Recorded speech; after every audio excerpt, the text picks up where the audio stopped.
A sniper and a photographer meet in a bar, neither aware of the other's occupation. They talk about how to take the perfect shot. The two men walked out of the bar. They had been making small talk when one asked what the other was doing in town. "Oh, I'm here to shoot the president," the shorter of the men said. His new friend looked slightly surprised, but eventually replied, "Really? Wow, me too. Small world, huh?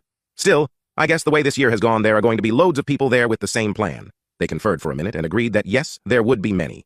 It was going to be big news, and they both wanted to be the one to get that perfect shot. The taller man was clearly expecting more money. The other decided to look him up later to check out his work. They discussed some of their plans. "Yeah, I have a great vantage point picked out on a building nearby." The shorter one confided. He was insistent that being higher up and further away was a better vantage point. "I can shoot from there and nobody gets in my way, you see. Clear line of sight right at the guy. If you are down on the ground, there are too many people about to get in the way. Plus, it's easier to get away afterwards." "Sure, but I like being close."